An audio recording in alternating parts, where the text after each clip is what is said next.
저희가 세 분을 초대했습니다. 북한 전문가입니다.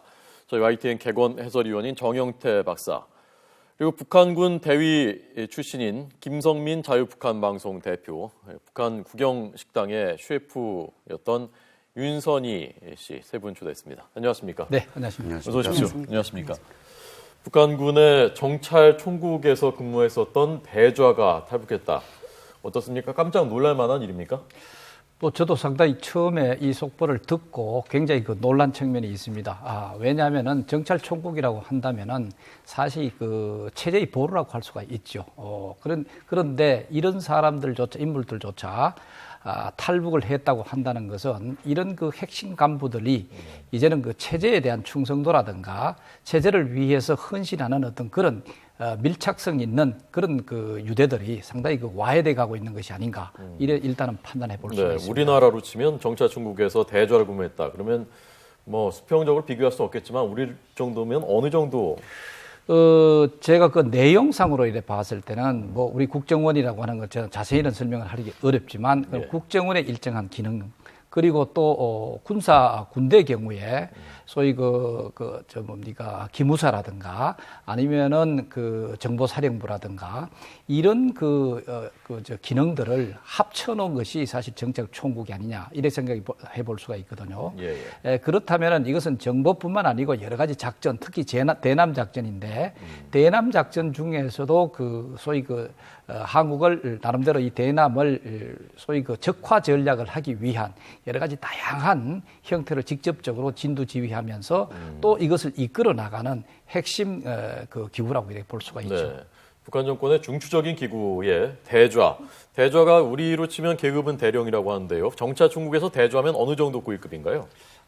북한이 2009년 2월에 과거에 정찰총국으로 개편하지 않았습니까? 2009년 1월까지 정찰국의 대자라고 하면 그냥 연대장급밖에 안 됩니다. 예. 하지만 2009년 2월에 정찰국을 통합하면서 거기에 노동당 35어실, 225국, 작전국이 들어가 버렸습니다. 그러니까 노동당의 아주 중요한 기관들이 거기 군대에 배속됨으로써 거기에 지금 대자 서자 하는 사람들이 그냥 군인들 출신의 대자 서자가 아니고 노동당 작전국의 부부장일 수 있고 국장일 수도 있다는 의미에서 사실 비교가 좀 어려운 이 대자죠. 네. 거의 최고위급에 가깝다는 게 맞나요? 정찰총국장 아래에 있는 조직 중에서는 거의 최고위급이다라는 것이요. 아마 참모 성원이 될 수 있기 때문에 네. 거위급이 되겠고요. 그 사람이 알고 있는 자료는 그야말로 무궁무진하다라고 봐야 되겠죠. 예. 참 거기에 하나 좀 네. 보태서 얘기 드리면은 북한의 경우는 계급이라고 하는 개념이 사실 없습니다. 계급이라고는 오직 노동계급이라든가 이런 정치적 의미의 계급은 사실 있을 수도 있대.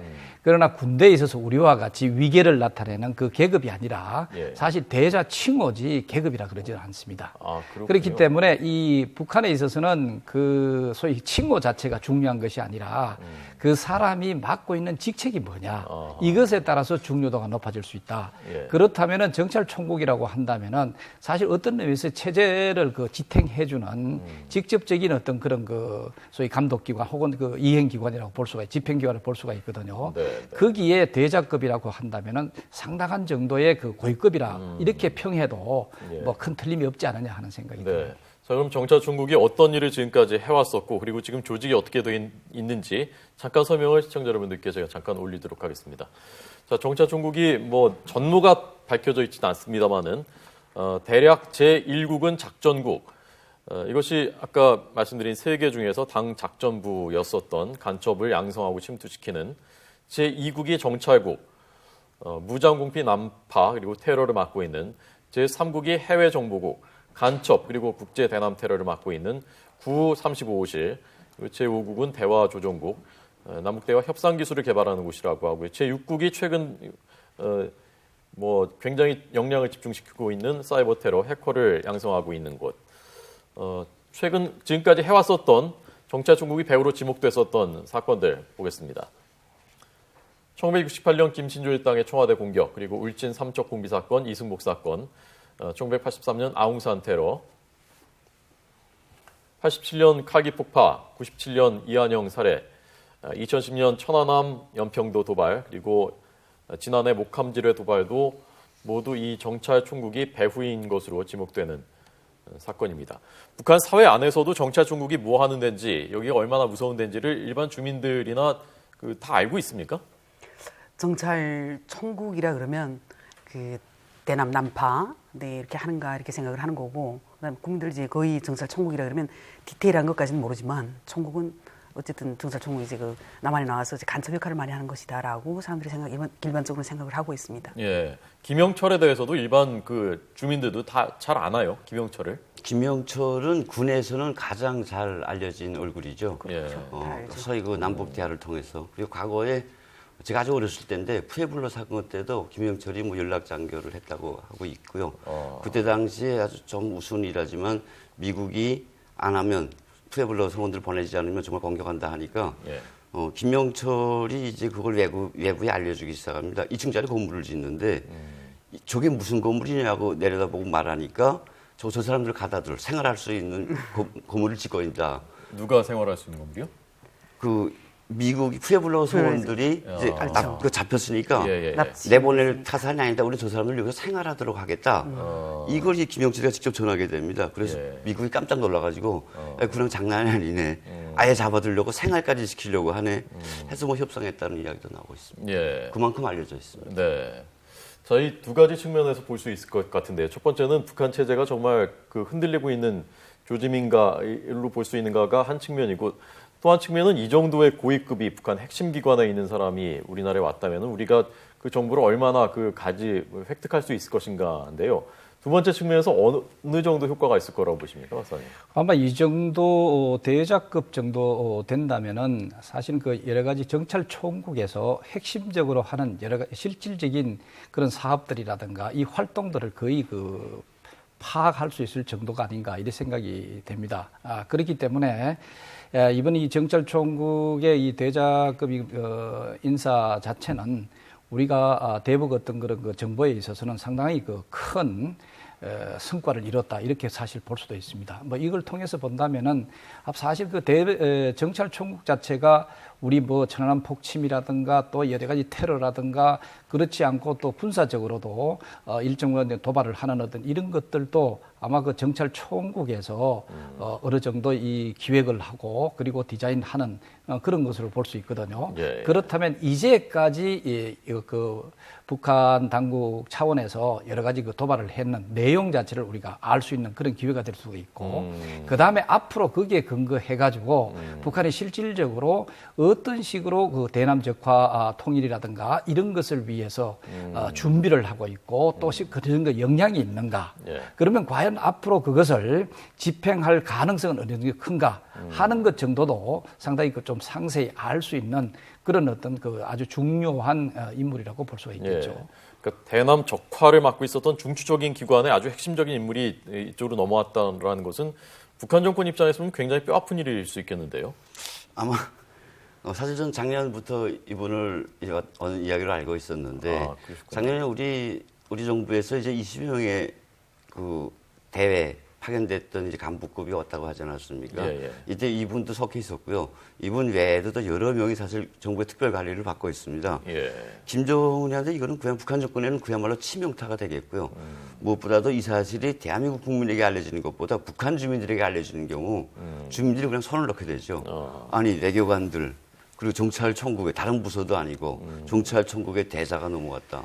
그럼 그야말로 북한 주민들에게 알려지는 순간에 김정은 체계가 크게 흔들릴 가능성이 있다. 예. 알려지겠죠, 이제 곧. 당연히 알려지겠죠. 그렇죠. 당연히 알려지죠. 이 정찰 총국의 대좌면 북한에서 사실 뭐 먹고 산 걸로만 치면 먹고 살만 했을 텐데 왜 넘어왔을까요?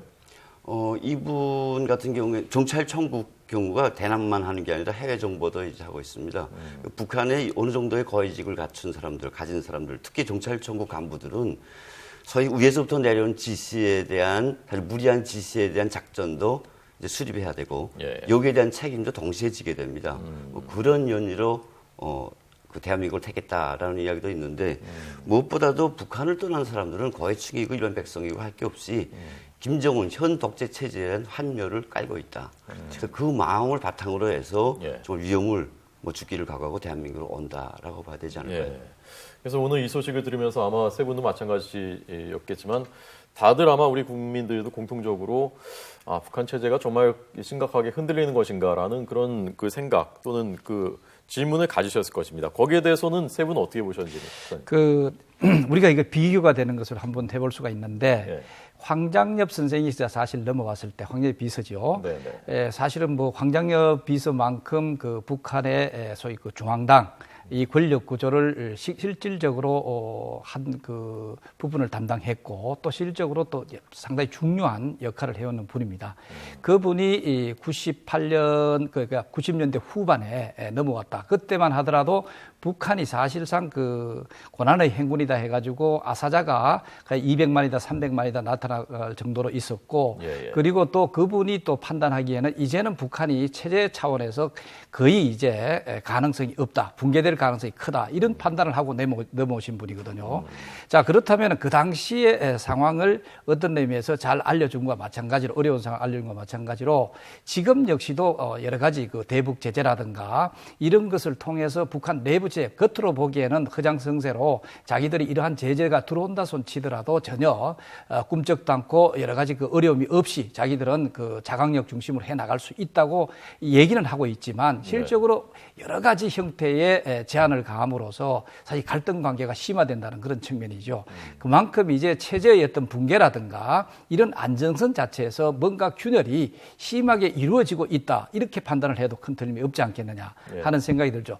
그리고 또 이런 것이 물론 이제 뭐 개인의 어떤 여러 가지 좀 잘못된 어떤 그것으로 인해 가지고 그것에 어떤 책임을 묻는 그것을 뭐 피하기 위해 가지고 나왔다. 뭐 이래 판단을 할 수는 있겠죠. 그러나 그것보다는 이제 내부 체제에서 그런 그 경제, 그 소위 고위 엘리트들 간의 갈등과 이 경쟁이라든가 이런 것들이 굉장히 심화되고 있다. 자, 바로 이것은 바로 뭐냐면은 김정은 체제에 대해서 이 고위 그 관료들조차도 그런 점착력이 사실 많이 떨어지고 있다. 뭐 이렇게 봄으로써 김정은 체제의 어떤 그 있어서 북한에 대한 그 소위 대북 제재 이런 것이 지속적으로 이것이 집행이 되고 이행이 된다면은 이것보다 더 심한 그런 균열을 아주 그 짧은 시간 내에 이거 일으킬 수 있다는 어떤 그런 그 가능성조차도 시사해 주는 것이 아닌가 이렇게 판단이 되죠. 물론 황장엽 비서가 탈북했던 것도 이미 20년이 됐습니다만은 최근에 김정은 체제 출범 이후에 이 공포 통치 그리고 처형하고 이런 것들을 보면서 사람들이 느끼는 체감이 점점 과거와는 다르게 그렇게 돼가는 상황인데요. 두 분 북한 출신인 두 분께서는 어떻게 보셨습니까? 오늘 그 특히 이 사태에 대해서요. 저희는 이제 그 가끔씩 식구들하고 어떤 연락을 주고받거나 그런 그쪽 소식을 이렇게 접하는 경우가 있습니다. 네, 근데 그 상황들이 굉장히 어려워진 것과 함께 국민들이 이제는 어떻게 하면 그쪽이 안전하게 중국 쪽에서 지금 이제 철조망을 다 치고 있다고 그러잖아요. 그런 것들을 어떻게 안전하게 넘을 수 있는 루트가 있느냐. 제일 큰 물음이 제일 중요한 물음이 이제 그런 물음이더라고요. 그래서 그 루트를 이제 해결하는 방법이 있는지는 지금 현재까지 나도 모르긴 하겠다. 근데 그쪽을 너희들이 정말 이제 돈을 주고 해결하기 어렵냐. 그랬더니 그것까지는 굉장히 이제 어렵다고. 그러니까 이제 그 중국이 이제 길을 막아놨다라는 거. 그것 때문에 지금 오고 싶은 마음은 그 뭐 아무래도 국경을 사이에 끼고 있는 그런 지역이다 보니까 아무래도 많이 노출돼 있는데 그걸 굉장히 이제 갈망을 하고 있구나라는 걸 이제 그냥 숨소리나 어떻게 갈망하는 것에 대한 그런 얘기들을 이제 얘기를 들으면서 그런 느낌을 많이 받았습니다. 그러니까 과거와도 벌써 또 체감이 다르다. 완전 이제는 아주 그 간절하고 그다음에 이제 어떻게 하면 이거를 막 이런 이제 간절함이 있잖아요. 그런 것들이 묻어나는 목소리를 제가 들을 수가 있더라고요. 네. 김 대표님. 그 90년대 중후반부터 중국에 나온 탈북자 수가 30만 명 이상을 웃돈다고 하고 있었거든요. 그만큼 북한 내에도 사실 잠재적인 탈북자 수가 거의 다라고 저는 보고 있습니다. 하지만 대량 아사 사태 이후에 사실 시장을 북한 당국이 건드리 통제하지 않았기 때문에 시장을 통한 자구책이 마련됐습니다. 잠시 숨 돌리기를 한다고 보고 있는데 그 북한 사회가 유지될 수 있는 게 사실 거짓말에 기초를 두고 있습니다. 아직도 북한은 우리가 남조선보다 잘 산다고 하고 있고요. 세상에서 가장 강대국이라고 얘기하고 있거든요. 이런 거짓말들이 하나씩 드러날 수 있는 조건들이 또 늘고 있습니다. 예를 들면 10여 개의 대북 방송이 단파 라디오가 북한 주민들을 향해서 외부 소식을 알려주고 있고요. 전단도 있고 여러 가지 수단들이 있기 때문에 또 북한 사람들이 외부 세계에 대한 동경이 아주 정말 급속도로 크지 않습니까? 예. 이런 사람들에 의해서 또 이런 환경들에 의해서 거짓이 드러나는 건 정말 시간 문제라고 보고 있고요. 그리고 거기에 더해서 13명의 이 탈북, 집단 탈북은 또 대자의 탈북은 외교관들의 탈북이 정말 북한 주민들에게 알려만지면 예. 너도 나도 아마 탈북하지 않을까. 그렇죠. 그리고 그 네. 체제에 대한 그 반항심을 넘어서 이런 거짓말 속에서 우리가 살았다는 걸 알게 되는 순간 북한 정권은 정말 크게 흔들리고 예. 주민들의 그 민심 위반은 크다라고 보고 있습니다. 예. 그 13명 탈북한 것도 금세 알려지겠죠? 북한의 내부에도요?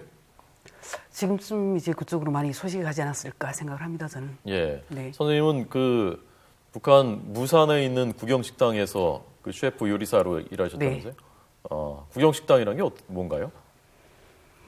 북한은 이제 개인이 식당을 사업자 등록증을 내고 할 수 있는 이런 시스템이 되어 있지 않습니다. 네. 그러니까 나라가 식당을 뭐 이제 어느 시, 군, 네, 이런 크기로 해서 식당 너희들은 식당 저 인구가 뭐 30만 명이라 그러면 너희는 구경식당 5개를 가질 수 있다. 이런 식으로 정부가 다 정해놓습니다.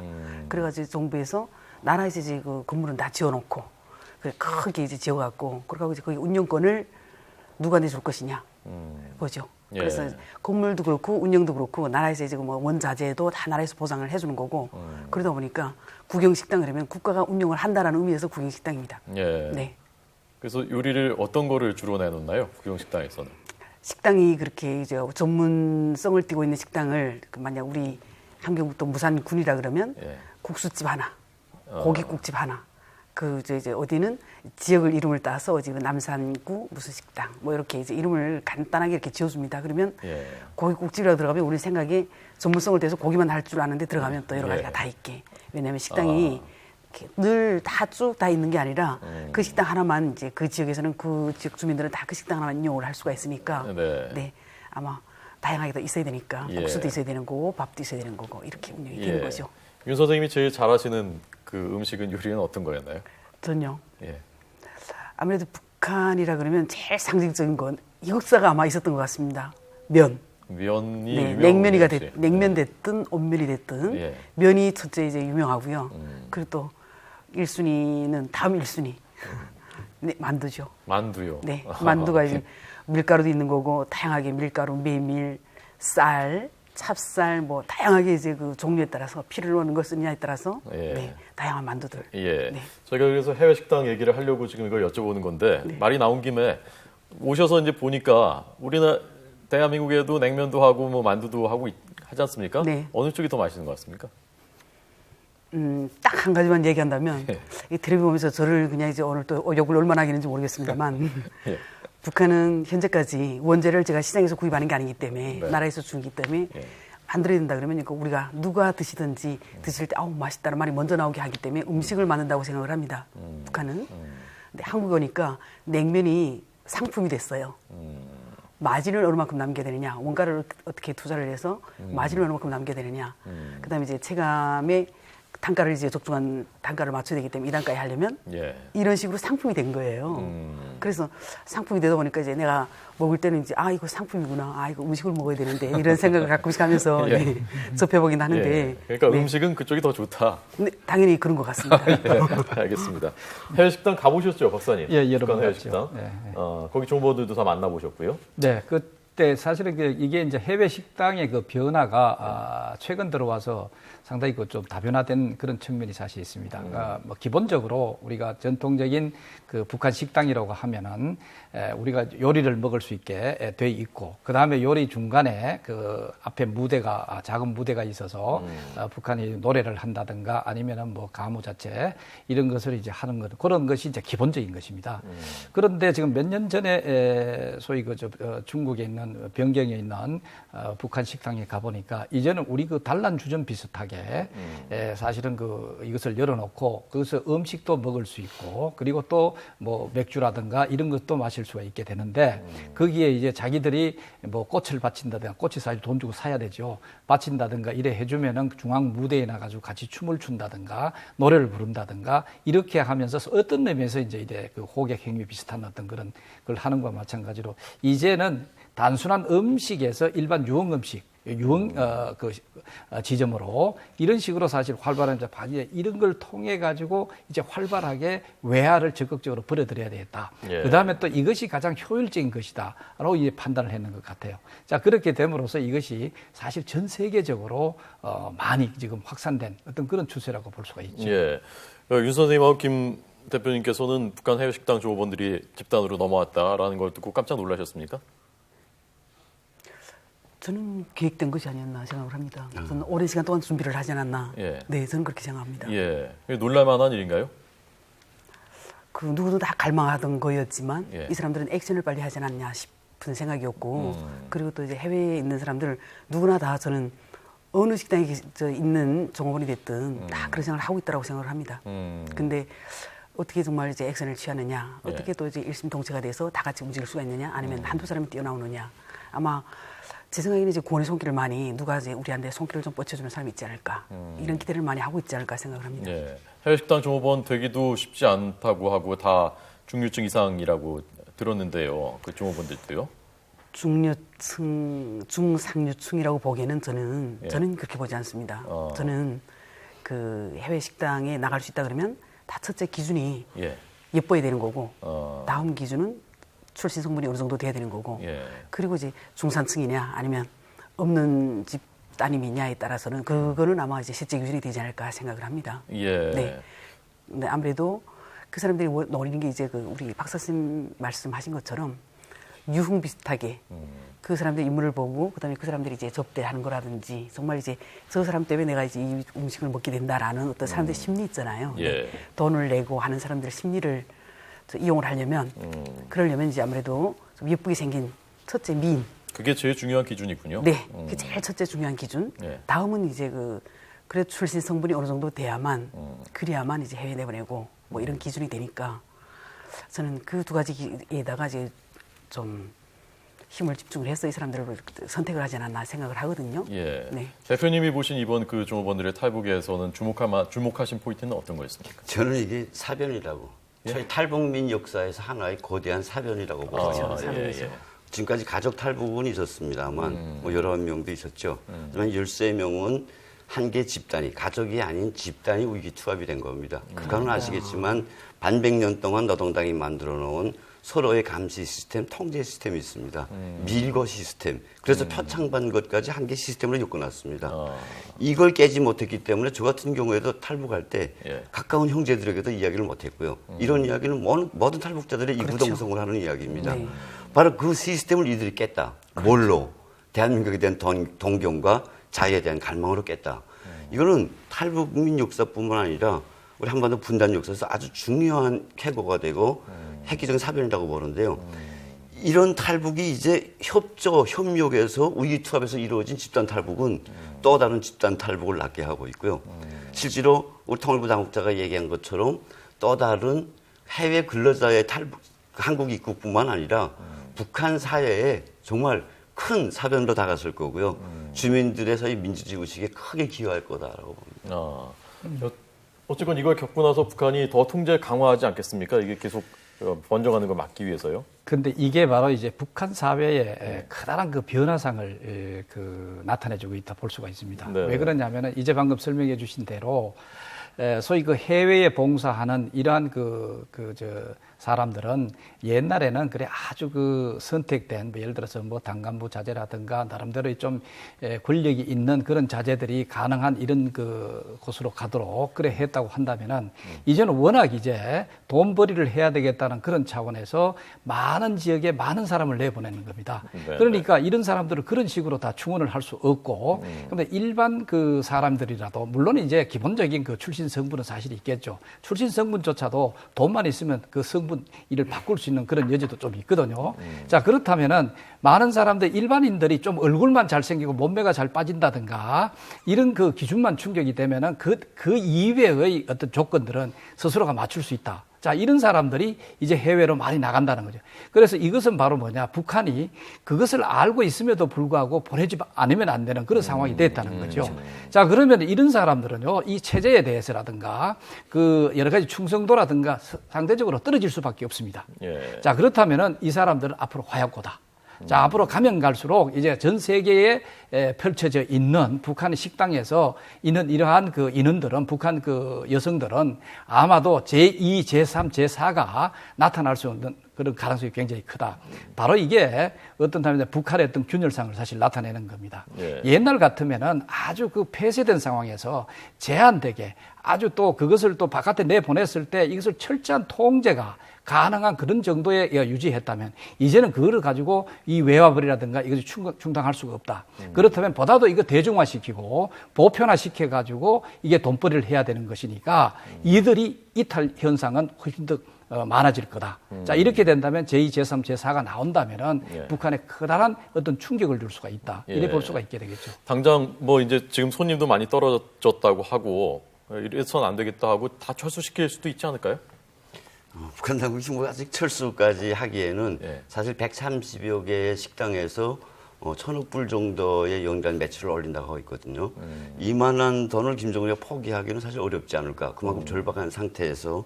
하지만 거기에 대한 통제, 감독 시스템은 배가를 중요하겠죠. 예. 지금껏 중국의 베이징이나 심양에 있는 북한 식당들은 2-3개의 버지던이 1명이었습니다.